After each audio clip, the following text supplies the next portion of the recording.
Ang walang kapantay na martial god, unang yugto. Kabanata 36, Madaling Labanan. Mukhang nahihiya si Linhai.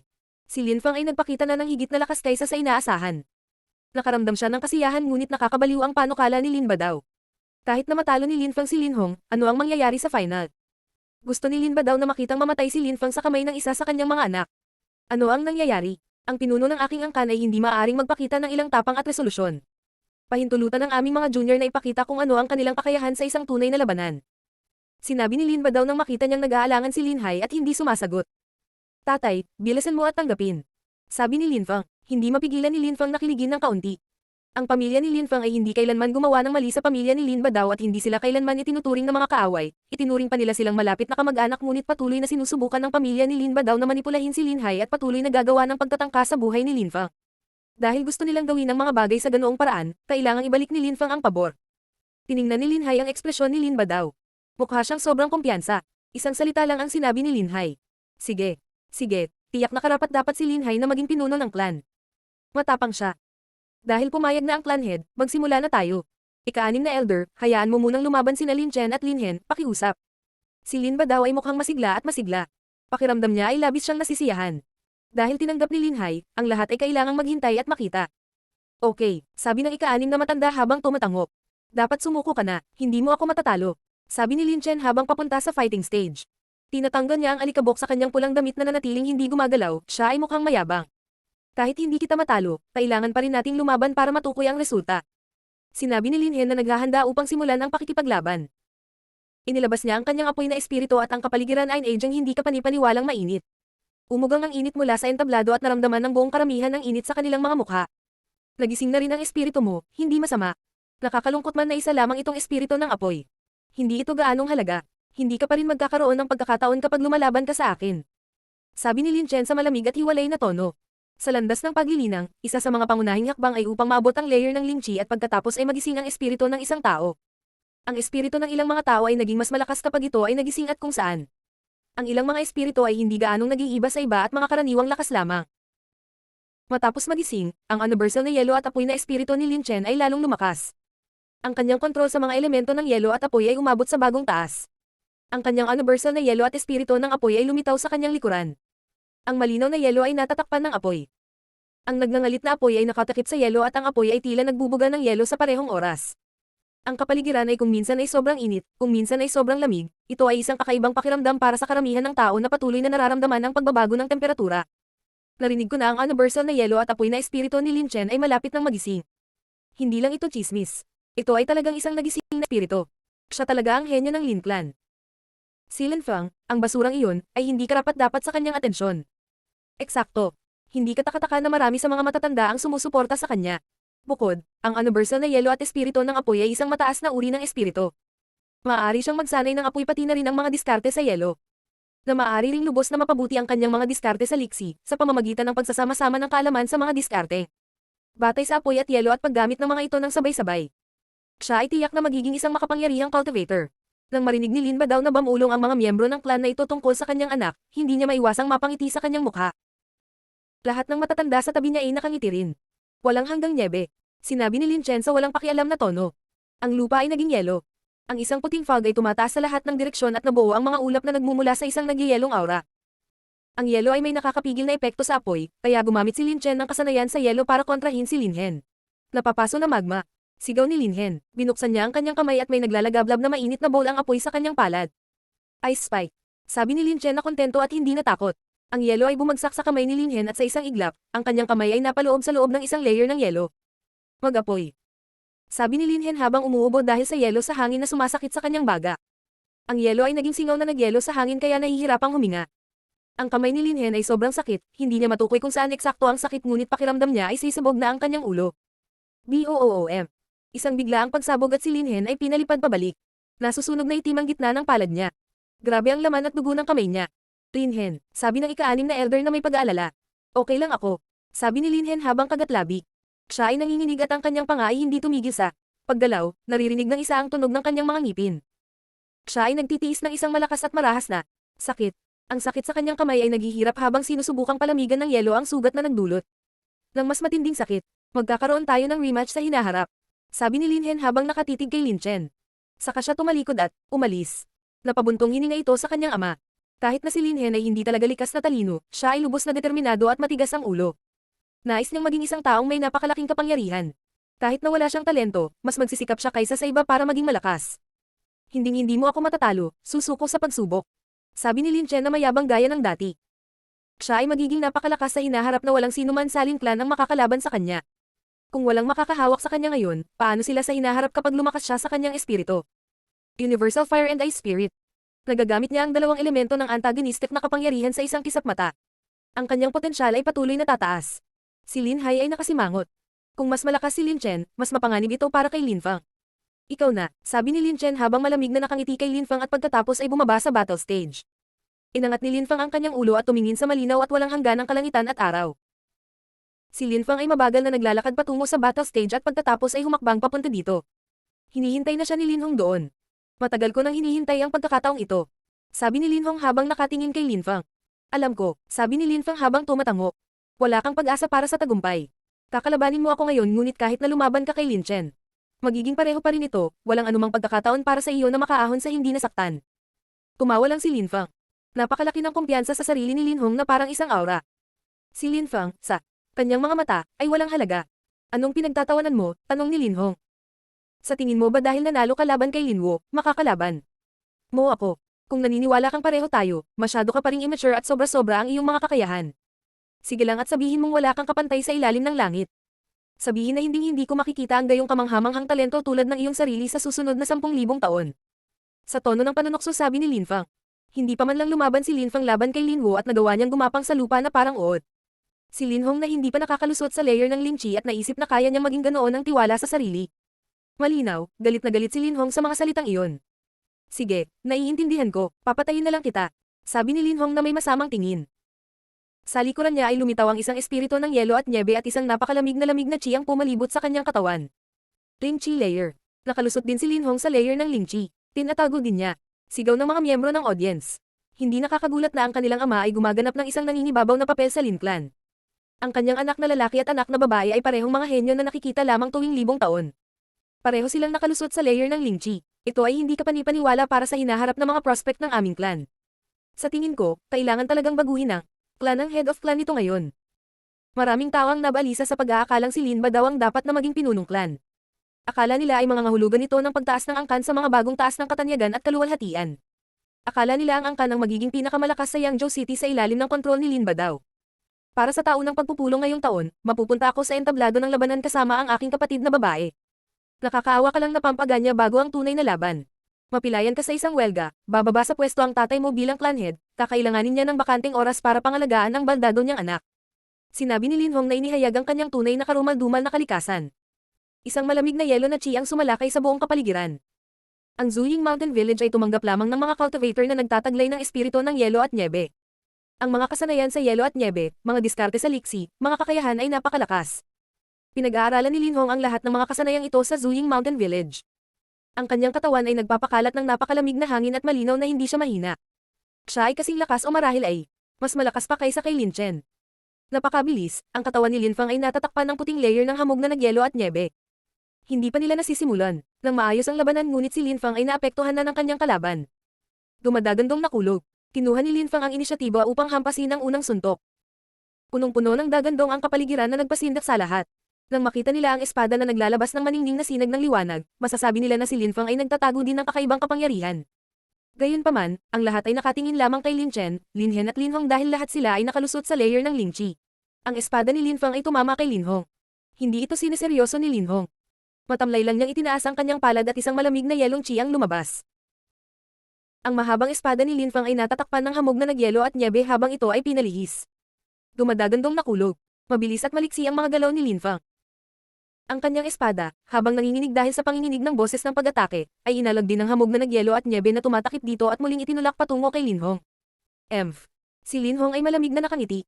Pamatok ang palad ni Lin Hong patungo sa espada ni Lin Fang. Isang napakalakas na yelong chi ang bumangon na nagpa-vibrate sa punto ng espada ni Lin Fang. Isang malakas na enerhiya ang nagsimulang punan ng kapaligiran. Ang Ling Chi layer. Ang mga cultivator na nakarating na dito ay malalakas. Malakas na chi, maliksi, pisikal na lakas. Talagang mas malakas sila kaysa sa mga cultivator ng Chi layer. Naramdaman ni Lin Fang ang isang napakalakas na kapangyarihan na dumaraan sa kanyang espada. Nakaramdam siya ng kalungkutan sa kanyang puso ngunit hindi nagbago ang kanyang mukha sa kanyang nakaka-relax na ngiti. Siyam na malakas na alon. Binawi ni Lin Fang ang kanyang espada at agad na bumagsak ang malalakas na shockwave sa kanyang braso at bumaril mula sa kanyang kamay, direktang nakatutok sa dibdib ni Lin Hong. Ha! Kumunat ang noo ni Lin Hong.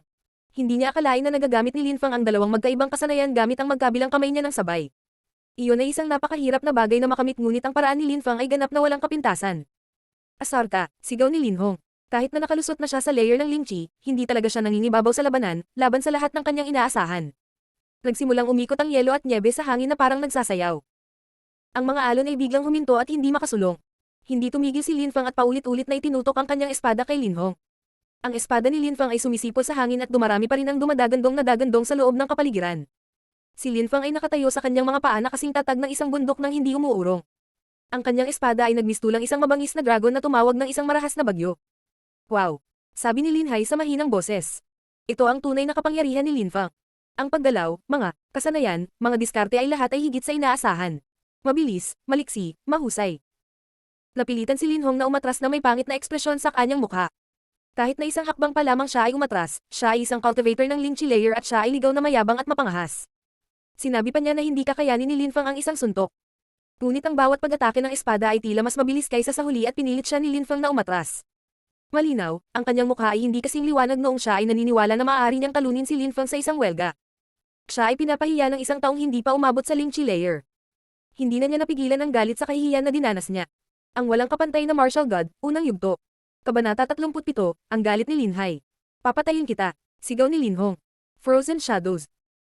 Ang kapaligiran ay naging napakatahimik at habang ang temperatura ay nagsimulang bumaba ng husto, ang lupa ay nagsimulang mag-freeze solid. Isang hindi pangkaraniwang snow ang nagsimulang bumagsak mula sa langit, mga shadow snowflakes, ganap nilang pinalibutan ng arena at ang ilan ay nagsimulang umikot sa paligid ng Lin Hong na lumilikha ng tila isang kalasag ng nyebe. Ang temperatura ay patuloy na bumaba at bumaba hanggang sa lahat ng bagay na nakikita ay nagsimulang mag-freeze. Kung gusto mo akong patayin, kailangan mo munang magkaroon ng kakayahan para gawin ito. Sabi ni Lin Fang habang patuloy na bumabagsak ang snow sa kanya, ang kanyang mga kilay ay nagyelo na nagpaputi sa mga ito ngunit ang kanyang mga mata ay parang mga black hole na kumukuha ng lahat ng buhay mula sa kapaligiran sa kanyang paligid.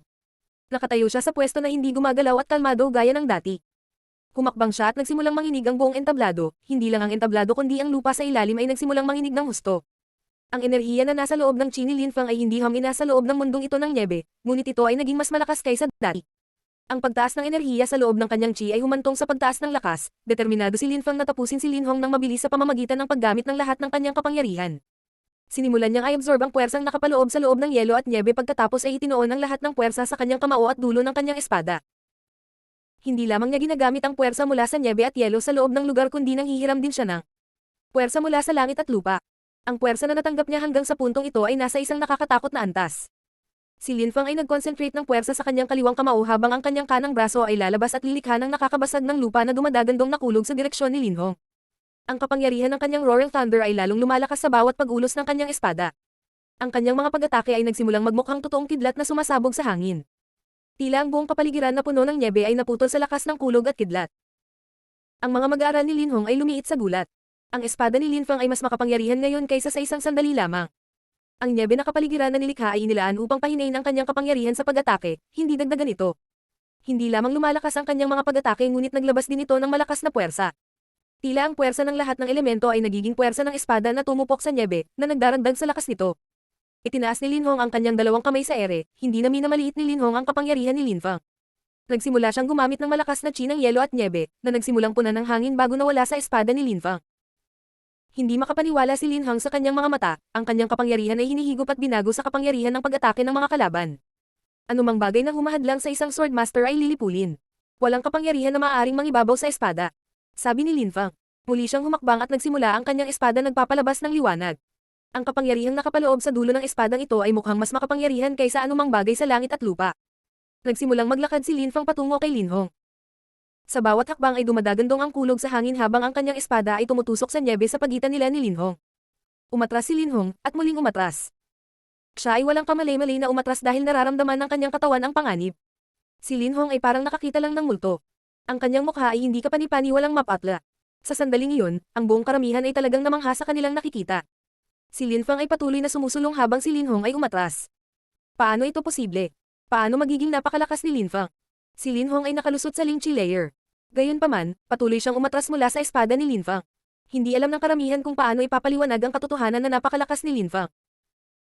Ang pagkakaiba sa pagitan ng layer ng Qi at ng layer ng Ling Qi ay hindi maliit, ito ay isang malaking agwat na nangangailangan ng isang magsasaka na maging sobrang talino upang madaig ang pagkakaiba sa kapangyarihan, at upang magawa ito sa murang edad ay nangangailangan ng isang tunay na henyo.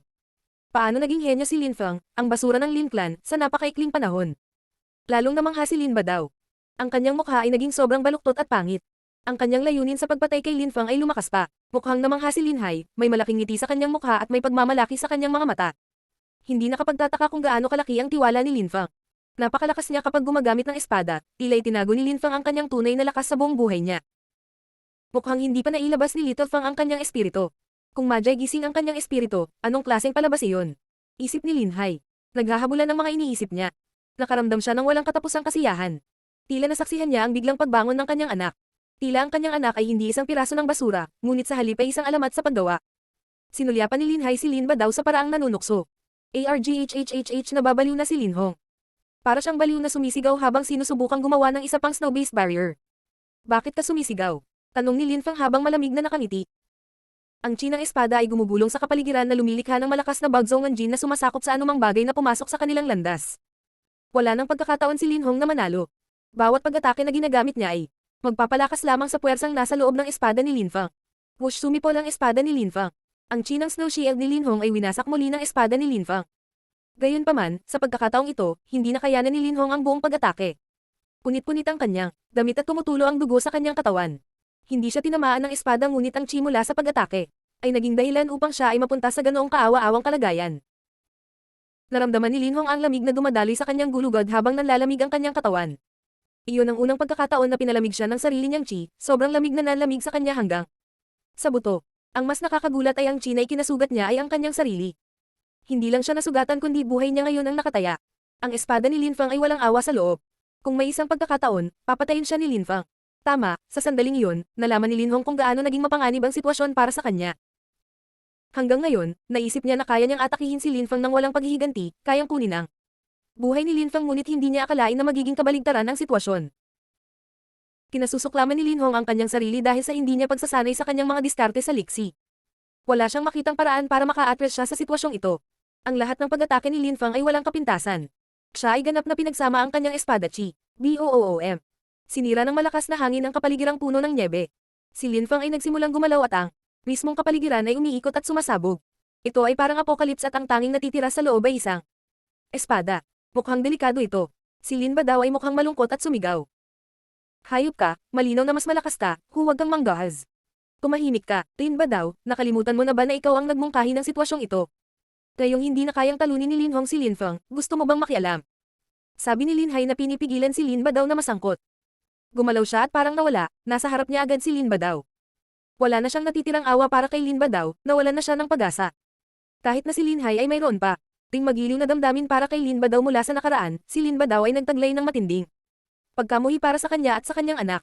Isinasaalang-alang ni Lin Badaw na gustong kunin ang buhay ni Lin Fang, si Lin Hai ay maaaring maging kasing walang awa. Isang nakakakilabot na tili si Lin Hong na naging dahilan ng pagbabago ng mukha ni Lin Badaw. Umalis sa aking paraan. Sigaw niya habang sinusubukang lampasan si Lin Hai. Huwag isipin na maaari kang kumilos ayon sa gusto mo na may kaunting kapangyarihan. Inilabas ni Lin Hai ang kanyang espiritu, tila nagyelo ang universo at huminto ang oras.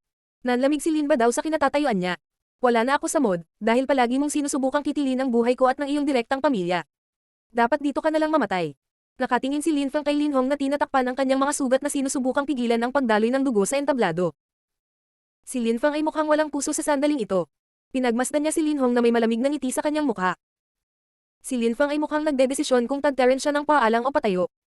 Huwag kang maglakas loob. Sigaw ng isang marupok na boses. Si Lin Chen iyon. Ang kanyang ice at fire spirit ay tumabas sa kanyang katawan. Naramdaman ni Lin Fang na siya ay nasusunog at nagyayelo sa parehong oras. Mabilis na lumapit sa kanya si Lin Chen. Mawala. Tumingon si Lin Fang. Itinutok niya ang kanyang espada at pinakawala ng lahat ng nakapaloob, na puwersa at walang katapusang dami ng Qi. BOOM. Ang yelo at apoy na pumupuno sa kapaligiran ay nagkalat sa isang iglap. Mamatay. Sigaw ng malamig na boses mula sa kanyang likuran, bago pa makatalikod si Lin Fang ay tumagos na sa kanyang lalamunan ng isang espada. Isang napakalakas na kapangyarihan ang pinakawalan sa loob ng atmosfera at si Lin Fang ay pinalipad pabalik. Ang dugo ay nagsimulang mag-spray ng walang katapusang mula sa kanyang lalamunan habang siya ay lumipad sa hangin. Wala kang integridad at walang moralidad. Sumigaw si Lin Hai sa mahaba at malungkot na pagiyak. Habang pinipigilan ni Lin Hai si Lin Ba daw na masangkot, sumugod si Lin Zin sa entablado at ginamit ang pagkakataon upang putulin ang jugular ni Lin Fang. Panahon ng yelo. Si Lin Hai ay nagalit. Ang buong kapaligiran ay nagyelo. Si Lin Zin ay may malungkot na mukha nang maramdaman niya ang isang walang katulad na malakas na yelong chi na tumama sa kanya sa mukha. Lahat ng tao sa karamihan ay na-freeze sa pwesto. Tulungan mo ako. Sigaw ni Lin Zin. Huli na ang lahat. Ang palad ni Lin Hai ay nasa harapan na niya at pagkatapos ay bumagsak sa kanyang dibdib. Ang kanyang mga pupil ay nakabakaka habang nakatitig kay Lin Hai. Ikaw. Sa totoo lang, nang ahas na patayin ako. Ang dugo ay walang patid na umaagos mula sa bibig ni Lin Zin. Hindi lang inatake ni Lin Hai ang dibdib ni Lin Zin ngunit ipinadala ang kanyang yelong chi sa kanyang katawan na some-ire sa karamihan ng kanyang mga organo. Tinatakan na ni Lin Hai ang kapalaran ni Lin Zin. Lin Zin, bigla mong inatake ang anak ko, hindi kita mapapatawad. Napakalamig ng tono ni Lin Hai. Nanginginig ang kamay ni Lin Hai sa galit. Dilat ang mga mata ni Lin Zin at nakatitig kay Lin Hai ng may puot at hinanakit habang unti-unti siyang namatay. Lahat ay mukhang matigas na parang mga statwa. Napatay ba ang Lin Zin ng ganoon kadali? Sa sandaling iyon, ang buong pulutong ay tumingin kay Lin Hai. Puno ng takot ang kanilang mga mata. Tanging ang isang pambihirang lakas ng antas na ito ay maaaring magdala ng takot sa puso ng lahat ng naroroon. Talaga bang may ganoong halimaw sa loob ng Lin clan? Sa sandaling iyon, si Lin Ba daw ay hindi nang ahas na gumalaw kahit isang daliri. Tumingon si Lin Hai at tumingin kay Lin Chen at sinabi sa malamig at hiwalay na tono. Isang henyo ng Hao Yusek. Isang henyo ng Snow Shadow Mountain Village. Pareho kayong walang hiyang basura. Kinagat ni Lin Chen ang kanyang mga labi. Nakikita niya ang nakamamatay na intensyon ni Lin Hai. Wala siyang lakas ng loob na magsalita. Nagsimula siyang maglakad, puno ng kiling intent ang mga mata niya.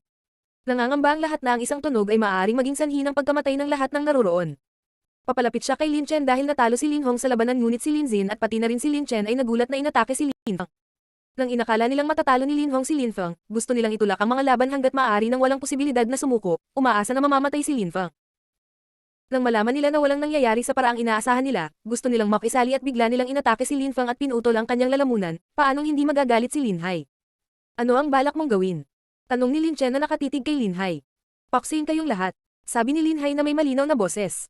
Sa sandaling iyon, walang makakapagpatahimik sa kanyang galit. Ang walang kapantay na martial god, unang yugto. Kabanata 38, ang kagalang-galang na elder. Manggahas ka bang patayin ako? Tanong ni Lin Chen kung kaninong mukha ang tila nagyelo. Bakit ayaw ko? Sagot ni Lin Hai na nakangisi na may parehong layuning pumatay sa kanyang mga mata. Lin Hai, alam mo ba kung ano ang iyong ginagawa? Sigaw ni Lin Ba daw at ilang iba pang matatanda na nataranta. Lin Hai, bastard ka. Sino sa tingin mo ang pinagbabantaan mo? Huwag mo akong pagsalitaan ng kalokohan. Ngayon, papatayin ko ang sinumang humadlang sa akin. Sabi ni Lin Hai habang nakatingin ang kanyang mga mata sa karamihan. Ang kanyang titig ay parang mga punyal. Tiningnan ni Lin Hai ang malungkot na mga ekspresyon ng matatanda, pinaikit ang kanyang mga mata at biglang narinig ang isang malayong boses. Ganoon ba? Sa isang lugar sa teritoryo ng Lin Clan, isang malawak at makapangyarihang puwersa na may hindi kapani-paniwalang chi ang sumabog. Kagad pagkatapos, napansin ng karamihan ng isang silweta ng tao mga 1 kilometro ang layo. Ang figure ay lumipad sa isang hindi kapani-paniwalang bilis, gumagalaw sa karamihan ng tao at lumapag sa entablado ng labanan. Matandang lalaki iyon. Ang kanyang mga kilay ay kasing itim ng tinta, siya ay mukhang napakamisteryoso. Matibay ang kanyang frame at kasing tangkad niya si Lin Hai. Kamukhang kamukha niya si Lin Ba daw. Kagalang-galang na matanda. Bulong ni Lin Hai at saka agad nang umiti ngunit parang isang malungkot na ngiti. Ito ay ang kanyang tiyuhin. Lin Rui. Si Lin Rui ay karaniwang laging nagsasanay sa paglilinang sa loob ng teritoryo ng Lin Clan. Sa tuwing may problema, mahalaga man ito o hindi, ang pinuno ng angkan at ang mga elder ang humaharap sa kanila. Halos hindi masisira ni Lin Rui ang kanyang pagsasanay at darating upang makipagkita sa angkan. Kagalang-galang na matanda. Lahat ay natulala sa pagpapakita ng kapangyarihang ipinakita niya. Tumilipad sa kalangitan na parang naglalakad siya sa isang tahimik at mapayapang patio, nangangailangan ito ng hindi kapani-paniwalang malakas na mga diskarte sa liksi at isang mataas na antas ng paglilinang. Si Lin Fang ay nakahiga sa sahig na walang lakas habang ang dugo ay bumubuhos pa rin mula sa kanyang lalamunan, mabilis siyang lumunok ng ilang malalim na gamot sa pagpapagaling. Nagsimula nang maghilam ang kanyang sugat, ngunit napakaraming dugo ang nawala sa kanya kaya nakahiga lang siya roon habang ginagamot siya ng tableta. Habang nakatingala kay Lin Rui mula sa lupa, naalala niyang 2 beses lang niya itong nakita. Halos hindi na lumabas ang kagalang-galang na elder. Ang kagalang-galang na elder, Lin Hai, ang clan of the head, ay hindi binibigyang halaga ang Lin clan. Walang basehan niyang pinatay ang 7th elder. Sa ngayon, gusto rin niyang patayin ng isang hindi pa nagagawang henyo ng Lin clan, si Lin Chen. Binyantaan pa niya ang lahat ng matatanda at miyembro ng angkan na naruroon. Kagalang-galang na elder, mangyaring parusahan si Lin Hai para sa lahat ng kanyang mga krimen. Sabi ng mga matatanda, na parang si Linhai ang pinagmulan ng lahat ng problema sa loob ng angkan. Matatawa lang si Linhai sa kanyang sitwasyon. Linhai, anong tinatawa-tawa mo? Tanong ni Linrui sa walang pakialam na tono. Natatawa ko kasi mga walang hiya talaga sila. Sa simula, hindi ba dapat suportahan ng Honorable Elder ang clan mula sa background at hindi makisali sa clan, maliban kung ang clan ay nasa panganib? Sarkastikong sabi ni Linhai. Gaano kisel kita pangahas? Gaano kakapangahas na magsalita sa akin ng ganito? Sabi ni Linrui sa malamig na tono at napuno ng galit ang kanyang mga mata. Tito, ako ang pinuno ng Lin clan. Kahit na ikaw ay may katayuan ng isang Honorable Elder, hindi ito nagbibigay sa iyo ng karapatang alalahanin ng iyong sarili sa kung paano ko pinangangasiwaan ang mga gawang angkan. Bilang pinuno ng angkan, ang desisyon ko ang panghuling desisyon sa mga bagay na ito, matigas na sabi ni Linhai. Nakatayo siya ng tuwid ang likod at nakataas ang ulo habang nakatingin kay Linrui sa mga mata. Anong mga ugat mo? Ang kagalang-galang na elder ay hindi basta-bastang elder, isa rin siyang elder ng sarili mong bloodline. Mayroon kang katapangan na walang pagkakaiba sa pagitan ng mga junior at senior. Iyon mismo ay binibilang bilang isang krimen laban sa angkan. Sinabi ni Lin ba daw sa pagtatangkang magudyok ng kaguluhan. Isang krimen. Sinabi ko lang na ako ang head of the clan at final na ang desisyon ko sa clan affairs, at yun ang katotohanan. Alam ni Linhai kung ano ang hindamiiwasang kahihinatnan ng sitwasyong iyon. Tumalikod siya at pumunta kay Linfang. Isang palad na puno ng yelo ang biglang bumaril kay Linhai. Si Linhai ay patuloy na naglalakad patungo kay Linfang, hindi pinapansin ang paparating na pag-atake. Mahigpit na dama po ang palad ng yelo sa walang pagtatanggol na likod ni Linhai. Ito ay isang napakalakas na pag-atake, ang buong katawan ni Linhai ay natatakpan ng hamog na nagyelo at napuno ng lamig ang kanyang katawan. Siya ay ganap na puti mula ulo hanggang paa at biglang lumipad patungo kay Linfang na tila isang saranggola na may putol na tali. Ha! Gulat na sigaw ni Linhai. Nakaluhod siya sa lupa. Lumipad siya papunta kay Linfang at nahuli sa hangin. Laking gulat niya na hindi pa patay ang kanyang anak at tila hindi nasaktan nang mahuli niya ito. Gayunpaman, hindi pa rin nagbabago ang ekspresyon ng mukha niya simula pa noong una. Tito, inatake mo ako mula sa likuran noong wala akong kalaban-laban. Mula ngayon, wala nang ugnayan sa pagitan ko at ng angkan na ito at mula sa araw na ito ay puputulin ko na ang aking dugo sa iyo. Sabi ni Linhai na may dugong lumalabas sa kanyang bibig. Siya ay inatake ng sorpresa ni Linrui. Nararamdaman niya ang lamig na tumatagos hanggang sa kanyang mga buto at bahagyang nanginginig sa lamig. Kung hindi siya naabutan ni Linfang habang lumilipad siya sa himpapawid, mas malayo pa sana ang narating niya. Paf, magkadugo talaga kami. Kayo ang aking pamilya, kaya hindi kita papatayin. Mawala ka lang, malamig na sabi ni Linrui. Hindi niya inaasahan na hindi haharin dyan ni Linhai ang pag-atake kaya siya ay umatake ng walang pag-aalinlangan. Halo-halo ang nararamdaman niya sa nangyari. Si Lin Chen ay nagsimulang kilalanin sa clan bilang isang henyo. Mayroon siyang magandang kinabukasan at itataas niya ang angkan sa bagong antas ng katanyagan at katayuan.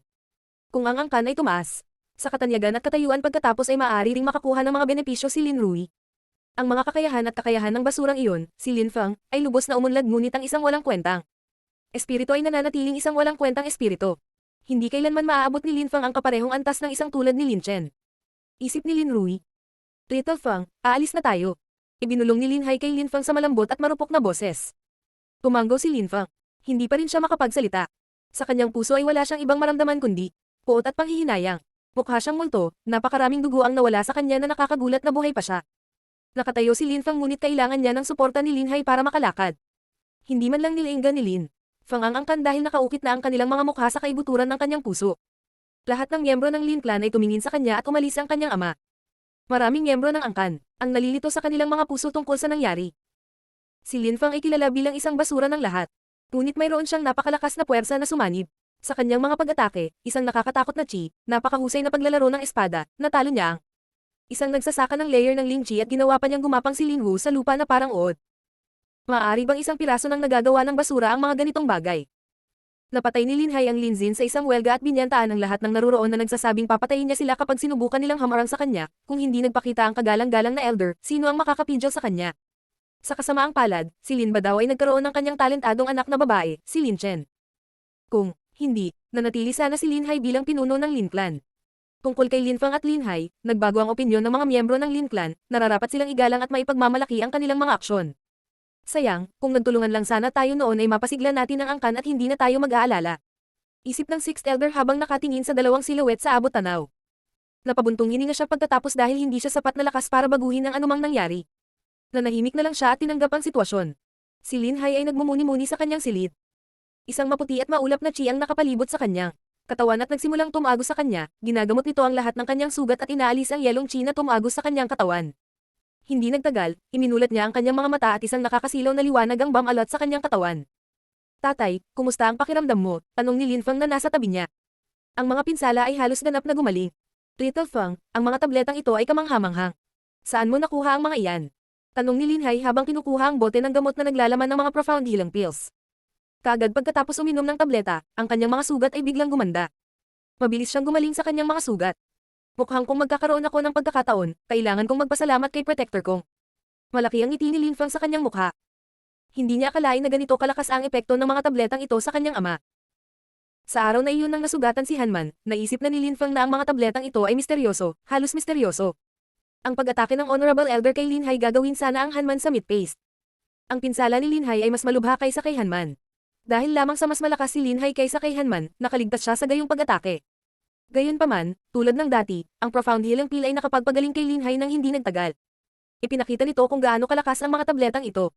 Tatay, isa sa mga tagapagtanggol sa loob ng Yunhai sect ang nagbigay sa akin ng mga ito. Sagot ni Lin Fang. Oh, tumanggo si Linhay. Little Fang, dapat kang bumalik sa Yunhai sect. Sa maikling panahon, malamang na malampasan mo si Lin Chen ng mabilis. Mahigitan si Lin Chen. Tumiti si Lin Fang sa kanyang puso. Hindi pa niya nailagay ang antas ni Lin Chen sa kanyang mga mata. Ang landas ng cultivation ay malawak, paano niya magagawa ang isang hindi gaanong halaga tulad ng pagsisikap na malampasan si Lin Chen? Tatay, ikaw naman.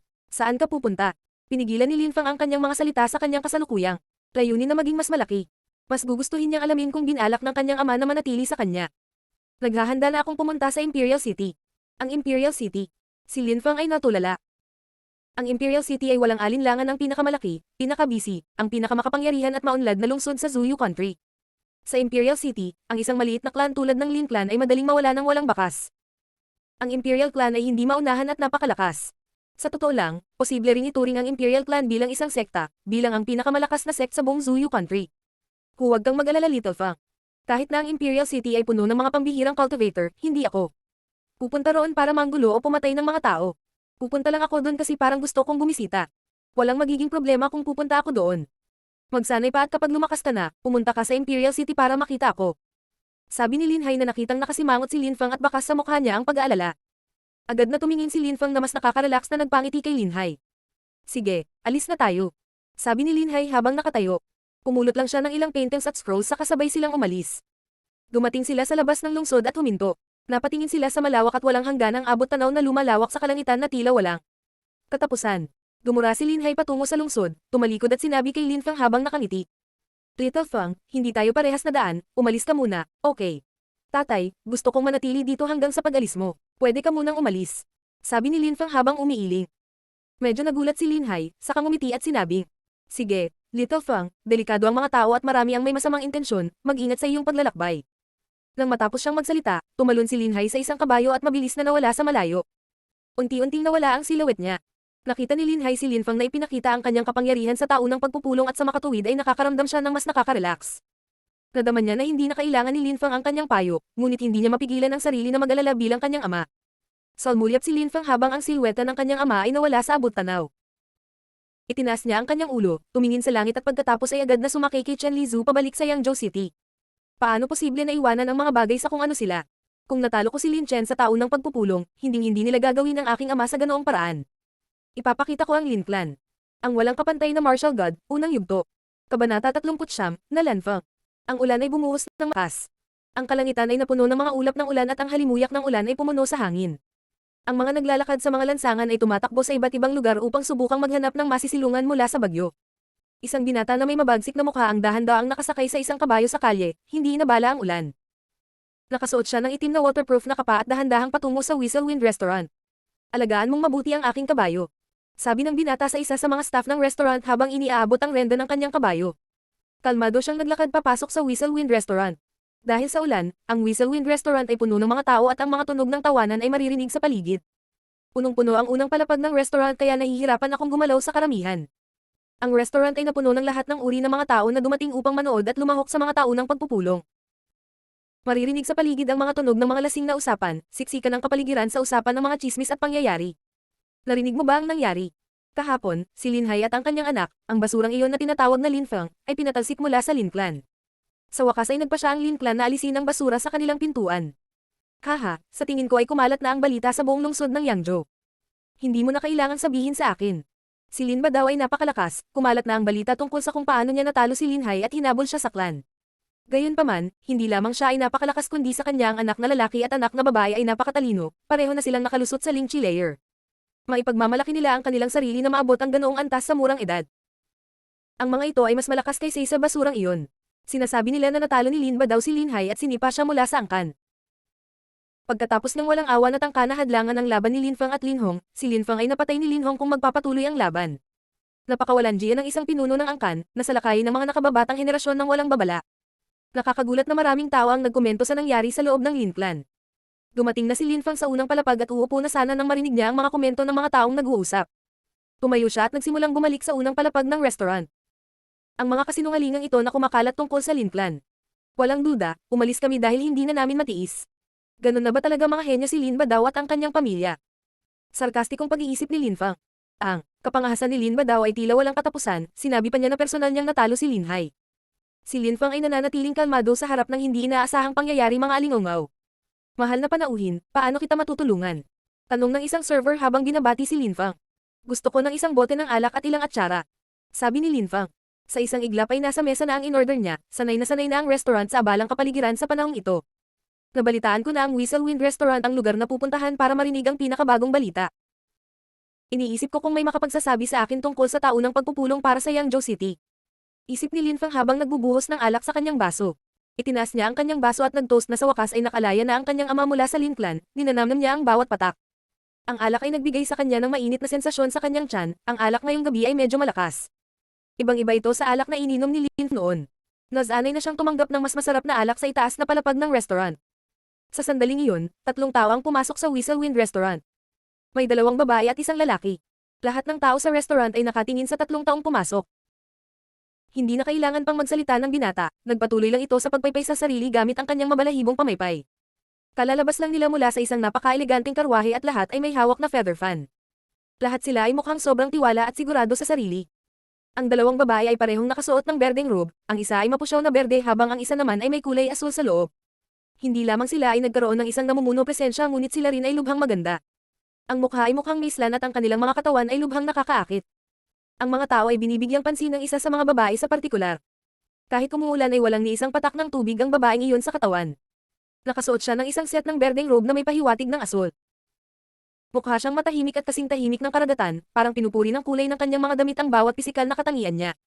Bawat parte ng katawan niya ay kaakit-akit sa mata. Ang kanyang mga mata ay malinaw na parang tubig. Siya ay lubhang kaakit-akit, ang pang-aakit ay tila isang bagay na nakaukit sa kanyang kaluluwa.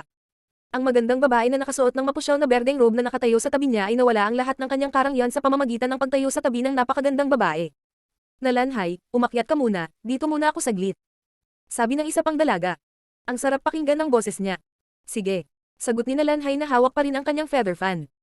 Agad naman siyang pumunta sa unang palapag. Pagkatapos, ang batang babae na nakasuot ng mapusyaw na berdeng damit ay sumulyap sa silid na naghahanap ng magandang mauupuan. Miss, parang walang upuan. Ang batang babae na nakasuot ng mapusyaw na berdeng robe ay laming-galinga sa paligid ng silid ngunit hindi nakahanap ng mauupuan, ang restaurant ay mas masikip kaysa karaniwan. Miss, sandali lang pwede. Napansin ng batang babae na nakasuot ng mapusyaw na berdeng robe na may isang binata na nakaupong mag-isa sa kanyang mesa. Nagsimula siyang lumipat patungo kay Lin Feng. Inangat ni Lin Feng ang kanyang ulo, tumingin sa batang babae na nakasuot ng mapusyaw na berdeng robe at nagtanong. May maitutulong ba ako? Talaga? Sabi ng batang babae habang inihagis ang isang pilak na barya sa mesa ni Lin Feng at pagkatapos ay sinabi. Ibinibigay ko sa iyo itong pilak na barya bilang kapalit ng iyong mesa. Si Lin Feng ay natigilan at pagkatapos ay bahagyang ngumiti. Naglabas din siya ng silver coin at nilagay din sa mesa. Ano ang ibig sabihin nito? Tanong ng dalaga habang nakakunot ang noo. Itinaas ni Lin Feng ang kanyang ulo at tumingin ng diretso sa mga mata ng mga batang babae at sinabi. Sa tingin ko ay mukhang hindi ka kaaya-aya. Kaya't ibinibigay ko sa iyo ang pilak na baryang ito upang pumunta at maghanap ng isa pang mesa na malayo sa aking paningin. Ang lakas ng loob mo. Sabi ng dalaga habang mukhang nalilito at galit. Pagkatapos, sinabi niya sa malamig at hiwalay na tono. Gaano ka kapangahas, kilala mo ba kung sino ako? Nanatiling tahimik si Lin Feng at umiling. Ipinagpatuloy niya ang pagbuhos ng alak sa kanyang baso at ininom iyon. Wala akong pakialam kung sino ka, ngayon tumakbo ka na hindi inaasahang sabi ni Lin Feng sa napakalamig na tono. Nang marinig ng batang babae si Lin Feng sa kanyang walang galang na pananalita at malamig na tono, hindi niya maiwasang magalit, bigla siyang naglabas ng malakas na chi mula sa kanyang katawan. Natigilan si Lin Feng ekspresyon ng mukha niya. Ang batang babae ay mas bata sa kanya at nakalusot na siya sa ika-8 layer ng ki. Hindi katakataka na siya ay may ganoong arrogant na ugali. Ano? Natatakot ka ba ngayon? Tanong ng batang babae na nakapansin sa ekspresyon ni Lin Feng. May ngiti ng tagumpay sa kanyang mukha, parang batang nanalo lang sa isang pagtatalo. Muling natulala si Lin Feng sa kanyang reaksyon ngunit nanatiling tahimik. Luer, mangyaring huwag gumawa ng gulo. Sabi ng isang malambing at malumanay na boses. Ito ay ang maganda at kaakit-akit na batang babae na nakasuot ng berdeng robe na may pahiwatig ng asul. Nakatingin siya sa batang babae na nakasuot ng mapusyaw na berdeng damit na may hindi pagsang-ayon. Na mga mata, palagi namang ganito si Luer. Huwag mo siyang sisihin. Sabi ng magandang babae kay Lin Feng habang nakangiti. Ang kanyang mga salita ay tulad ng isang kaaya-ayang simoy ng tagsibol. Pagkatapos nito, lumipat siya sa mesa ni Lin Feng at umupo sa tabi nito, napakagaan ng tingin niya. Kumunat ang Lin Feng. Hindi niya narinig ang sinuman sa kanila na humingi ng paumanhin para sa kanilang mga aksyon, halos hindi nila kailangang ipaliwanag ang kanilang sarili sa kanya. At saka, hindi pa nagtanong kay Lin Feng ang babaeng naka-green at blue kung pumayag ba siya bago siya umupo. Mukha ba akong isa sa mga lingkod mo? Sa mundong ito may mga Panginoon at may mga katulong. Ngayon, ako ang Panginoon ng mesang ito at hindi ko binigyan ng pahintulot ang isang lingkod na tulad mo na maupo. Sabi ni Lin Feng sa sarkastikong tono. Hindi na kaimik ang magandang dalaga, saka siya napaungol sa disgusto. Kahit saan siya pumunta, lahat ay sumunod at iginagalang siya. Kung siya ay nakaupo sa parehong mesa ng ibang tao, ang taong iyon ay dapat makaramdam ng labis na karangalan. Karamihan sa mga lalaki ay walang pagkakataon na makita man lang ang kanyang mga mata at hindi na sila maupo sa parehong mesa niya. Sa araw na iyon, hindi niya akalain na makakatagpo siya ng isang tulad ni Lin Feng na mangungot siya sa kanya. Miss, turuan natin ng leksyon ang mangmang na ito. Sabi ng batang babae na nakasuot ng mapusyaw na berdeng robe, lalo siyang nagalit sa sinabi ni Lin Feng. Kalimutan mo na, Luer, sabi ng magandang dalaga habang umiiling. Pagkatapos, tumayo siya at sinabi. Dahil hindi niya tayo tinatanggap, maghanap na lang tayo ng ibang mesa. Wala lang taktika ang ilang tao. Sa susunod, mas dapat nating bigyang pansin at iwasan ang mga taong ito. Habang sinasabi iyon ay tumalikod na ang magandang dalaga at umalis. Miss Nalan, hindi ka makilala ng lalaking iyon at kung gaano ka kagaling. Ang iyong pamilya ay isa sa may malaking kapangyarihan. Huwag mong ibaba ang iyong sarili sa kanyang antas. Malaki ang respeto ko sa iyo. Kung gusto mo, pwede kang umupo dito. Sabi ng mga tao sa karamihan habang niyaya ang dalaga na maupo sa kanila. Ang magandang dalaga, hindi na tumanggi sa pagkakataong ito, tumanggo siya at tinanggap na ikinatuwa naman ng nag-aanyaya sa kanya. Napakaswerte ng lalaking iyon, bakit hindi ko muna siya inimbitahan? Daing ng mga tao sa karamihang nanonood. Sa eksena.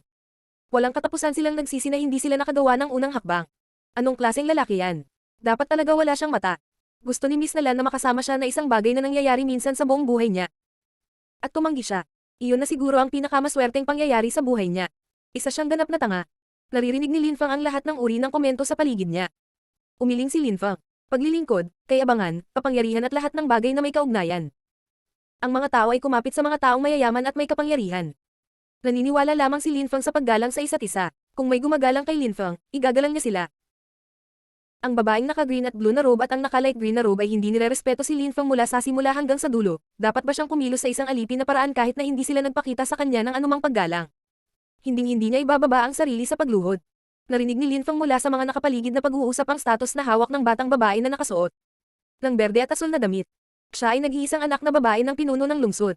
Ang maganda at talentadong na Lan Feng. Salungat sa maaaring asahan, sina Lan Feng at Lin Chen ay talagang magkatulad. Itinuturing nila ang lahat at ang lahat bilang mga uod sa ilalim nila.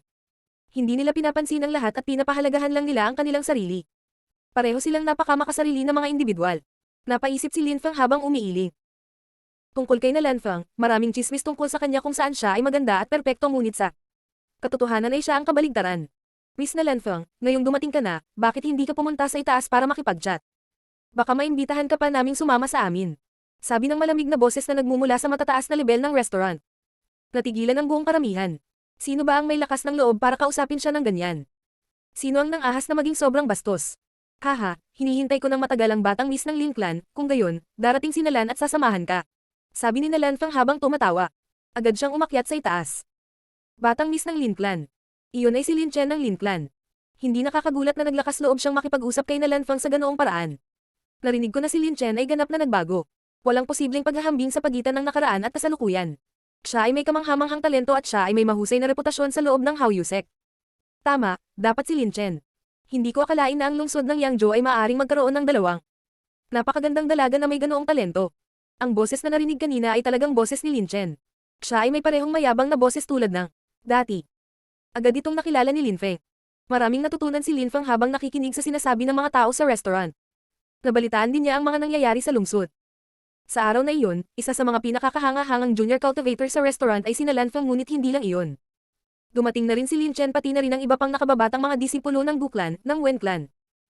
Nakaupo silang lahat sa itaas, ganap na walang kamalay-malay na si Lin Fang ay nakaupo sa ilalim nila. Ang walang kapantay ng martial god, unang yugto. Kabanata 40, mga alingawngaw. Tumayo si Lin Fang at lumipat patungo sa isang hapagkainan na napapalibutan ng grupong nag-uusap. Agad namang nagbago ang ekspresyon ng mukha nila nang makita siyang lumapit. Pagkatapos ng lahat, si Lin Fang ay hindi kumilos ng palakaibigan sa mga batang babae na sinubukang sumama sa kanya. Sinaktan niya sina Lan Fang na iniidolo ng lahat.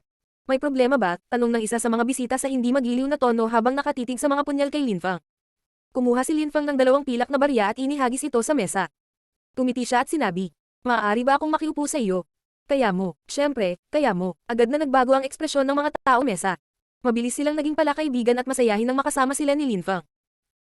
Sa Nine Clouds Continent ang mga pera ay binubuo ng mga mahalagang bato kasama ng ginto, pilak at tansong mga barya. Ang mga sobrang mayayamang pamilya ay may mga mamahaling bato ngunit kailangan pa rin nila ng mga pilak at gintong barya para sa pang-araw-araw na gastusin. Isinasaalang-alang na ang isang cultivator ay may maraming gastos, walang sino man ang tatanggi sa mga pilak o gintong barya na madaling makuha. Mabilis silang gumawa ng silid at naghanda ng upuan para maupo si Lin Fang at tinanong siya, "Kapatid, ano ang kailangan mong tulong?" Maaaring medyo kakaiba, sina Lan Fang at ilang iba pang natitirang mga magsasaka ay nagsama-sama. "Ano ang eksaktong ginagawa nila?" tanong ni Lin Fang. "Kapatid, ito ay isang bagay na alam ng lahat. Ang mga senior cultivator ng lungsod ay naghahanda para sa taunang pagpupulong sa Yangzhou City." Pintahan ni Lan Fang ang ilang tao na pumunta para makapagbigay siya ng ilang impormasyon sa pinakasikat na mga kabataang miyembro ng clan at ipaliwanag kung ano ang gustong makuha ng kanyang clan mula sa tournament. Siyempre, may iba pang bagay na nasa isip si Lan Fang. Ang taong iyon ay huminto sa pagsasalita upang panatilihing suspense si Lin Fang. Tulad ng alam ng lahat, taon-taon, ang angkan na may kontrol sa Yangzhou City ay nag-oorganisa ng isang paligsahan kung saan ang napakaraming kabataang magsasaka ay lumahok at sumasali sa mga labanan. Ang taong ito ay walang pagbubukod. Sina Lan Fang ay isang kinatawan na figure sa angkan ng pinuno ng lungsod. Inimbitahan niya ang lahat ng mumukod tanging disipulo na ito na ipaliwanag sa kanila ang ilang bagay ngunit pati na rin para makakuha ng impormasyon tungkol sa kanyang mga kaaway. Natawa si Lin Fang sa impormasyon. Ang torneo ng Yangzhou City ay malinaw na walang lihim. Siya ay bumalik sa Yangzhou City ng eksakto dahil malapit nang magaganap ang paligsahan. Ito ang dahilan kung bakit hindi siya bumalik sa Yunhai Sect at nagpa siya na manatili ng mas matagal sa Yangzhou City. Narinig ko na ang pagpupulong ay magiging iba sa mga nakaraan. Narinig ko na mag-iimbita sila ng mga natatanging disipulo mula sa mga angkan na hindi itinatag sa Yangzhou City. Hindi ko alam kung totoo ba o chismis lang. Patuloy na nagtanong si Lin Fang. Tama iyan. Meron talagang ganyan. Si Qiulan ay sikat na sikat sa Yangzhou City. Nais ng Panginoon ng lungsod na tipunin niya ang lahat ng mga taong ito para sa kadahilanang iyon. Ang lahat ng mga natatanging disipulo na gustong sumali sa torneo ng Yangzhou City ay kailangang makipagkita kay Qiulan. Naiintindihan ko, maraming salamat sa lahat ng impormasyon. Malaki ang naitulong nito sa akin. Magalang na sabi ni Lin Fang.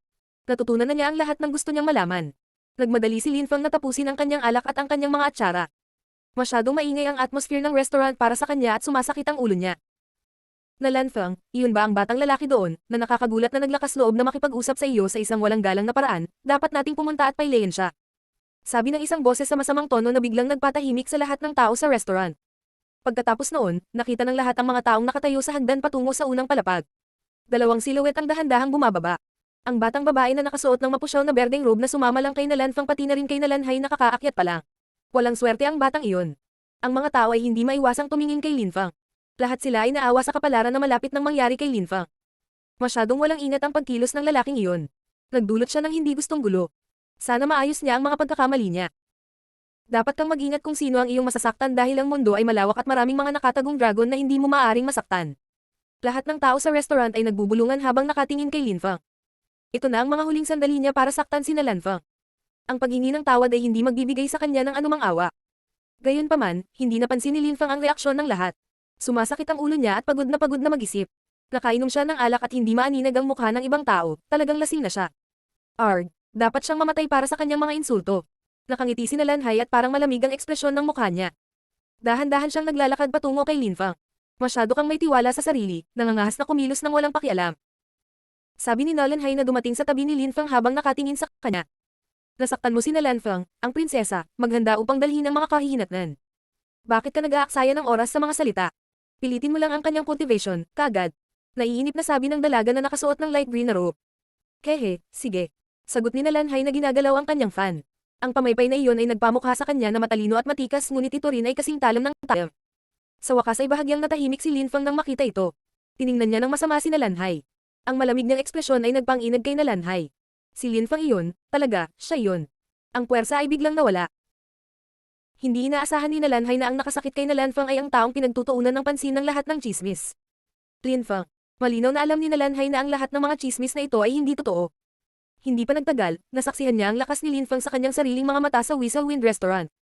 Hindi lamang siya malakas ngunit siya rin ay walang awa at hindi nagpakita ng awa sa mga nakasakit sa kanya, walang pakialam sa kanilang pinagmulan. Siguro malakas at walang awa ay hindi tamang salita, parang isa talaga siyang halimaw sa anyo ng tao, hindi siya malakas o malupit, likas lang niya na madaig at pumatay ng mga mahihinang hayop. Nabalitaan din ni Nalanhay na ang ama ni Lin Fang ay pinatalsik mula sa Lin Clan. Gayunpaman, hindi niya narinig na iyon ay dahil si Lin Ba daw ay napakalakas ngunit dahil kinailangan nito ang kagalang-galang. Na elder na pigilan siya sa paglipol sa angkan. Narinig din niya na si Lin Fang ay gumawa ng nakakagulat na pagpapakita ng kapangyarihan at kinailangan nitong pigilan siya ng isang elder at 2 disipulo ng Ling Chi layer. Mawala. Sabi ni Lin Fang sa malamig na tono na nagdulot ng panginginig sa gulugod ni Nalanhay. Si Lin Fang ay eksakto sa kanyang naisip, siya ay nakakatakot.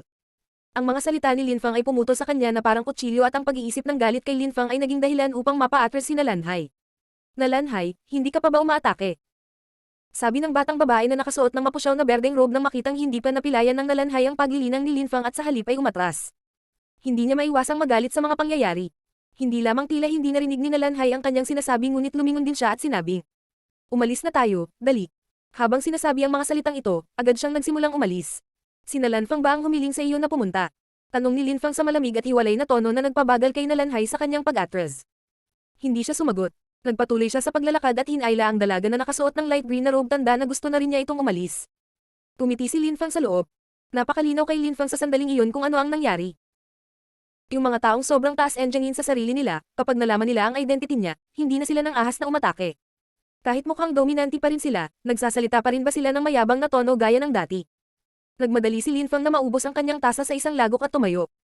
Pagkatapos ay sinuot niya ang kanyang itim na rain cape at isang straw hat sa kaagad na umalis. Ang buong pulutong ay nakatingin lamang sa kanyang figure habang kumpiyansa. Siyang lumakad palabas ng hindi nasaktan. Napatingin ang mga tao sa Whistlewind Restaurant sa kakaibang binatang iyon. Napakaraming tanong ang gusto, tilang itanong sa kanya. Sino ang binatang iyon na nagpa-atras sa mayabang na Nalanhay at mukhang natakot? Tanong ng mga tao sa karamihan. Akala nila mamamatay si Lin Fang. Hindi nila inaasahan na ang kanyang kalaban ay matatakot kapag siya ay makita. Ang ekspresyon ni Nalanhay nang tumingin kay Lin Fang ay halatang takot na takot. Ang kanyang mga aksyon ay nagpapakita na hindi siya ng ahas na pukawin ng batang iyon. Nalanhay, ano iyon? Tanong ng batang babae na nakasuot ng light green na robe habang galit na inaalis ang kamay ni Nalanhay sa kanya. Si Lin Fang iyon. Sagot ni Nalanhay. Ang basura ng Lin Clan. Anong basura ng Lin Clan? Naniniwala ka ba sa lahat ng kasinungalingang ito? Naniniwala ka ba na pinatalsik siya sa Lin Clan dahil sa pagiging mahina? Ayon sa alam namin mula sa mga ulat ng aming clan, ginawa ni Lin Fang na gumapang pababa sa lupa si Lin Wu na parang uod. Muntik na niyang mapatay si Lin Hong na nakalusot sa layer ng Ling Chi. Pinuto ni Lin Chen ang laban at sa kanilang mga kapangyarihan ay hindi nila napigilan ang pag-atake ni Lin Fang. Kung hindi dahil sa isang elder na hamarang sa laban, si Lin Hong ay nalagutan na ng hininga. Ano? Sinasabi mo bang nagawa niyang talunin si Lin Hong na nakalusot sa layer ng Ling Chi? Paano ito posible? Baka nagkakamali ka, sabi ng dalaga. Lahat ng sinasabi ko sa iyo ay talagang totoo. Kung hindi ka naniniwala sa akin, sandali, maaari nating tanungin. Ang batang miss, sabi ni Nalanhay na may mapait na ngiti sa labi. Bago makita si Lin Fang sa Whistlewind Restaurant sa huling pagkakataon, iisipin din niya na lahat ng iyon ay pekeng chismis tungkol kay Lin Fang, na isa lamang siyang basura, ang kahihiyan at kahihiyan ng Lin Clan. Inaakala niya na ang mga chismis ay ipinakalat ng ibang mga angkan upang mawalan ng mukha ang Lin Clan. Gayunpaman, sa kalaunan ay nalaman niya na ang mga chismis na iyon ay voluntaryong ipinakalat ng ilang miyembro ng Lin Clan na nakasaksi sa mga pangyayari. Malinaw na si Lin Ba daw ay nagpakalat ng mga kontra-alingaw upang makamit ang kanyang sariling mga layunin. Nagkamali rin si Lin Hai tungkol sa kanyang anak. Hindi niya alam na si Lin Fang ay hindi katulad ng dati niyang mahinang kalooban at duwag na tao. Lumabas si Lin Fang sa Whistlewind Restaurant at tumalon papunta kay Chen Rizu, hindi siya masyadong bumiyahe mula sa restaurant. Pumunta siya sa isang inn na malapit sa Whistlewind Restaurant. Pumunta siya sa isang inn dahil hindi na siya makakabalik sa Lin Clan at wala na siyang ibang matutuluyan. Walang ibang lugar na matutuluyan sa Yangzhou City maliban sa isang inn. Pinili niya kaagad ang isa sa pinakamagandang silid. Maluwag at tahimik, para walang makaistorbo sa kanya. Umupo siya at agad na nagsimulang magnilay. Nakaramdam siya ng gutom sa loob ng kanyang katawan matapos na magdusa ng halos nakamamatay na sugat. Para bang ang kanyang katawan ay naghahangad ng higit na kapangyarihan at lakas upang mamuno sa lahat. Kailangan lang niya ng higit na kapangyarihan at pagkatapos ay walang sino man ang maaaring pretuhin siya sa paraan ng pagtrato nila sa kanya at sa kanyang ama. Gamit ang sarili nilang lakas, gagawa ng sariling reputasyon sina Lin Feng at Lin Hai at dudurugin ang mga taong minamaliit sa kanila noon. Isang araw, pagsisisihin ni Lin Feng ang mga miyembro ng Lin Clan sa ginawa nilang pagtrato sa kanya at sa kanyang ama sa taunang pagpupulong. Si Lin Feng ay magsisisi sa Lin Clan mula sa kaibuturan ng kanilang mga puso, hilingin niya sa kanila na baguhin nila ang kanilang mga aksyon. Gamit ang sarili niyang lakas ay maghihiganti siya at ang araw na iyon, ay hindi ganoon kalayo sa hinaharap.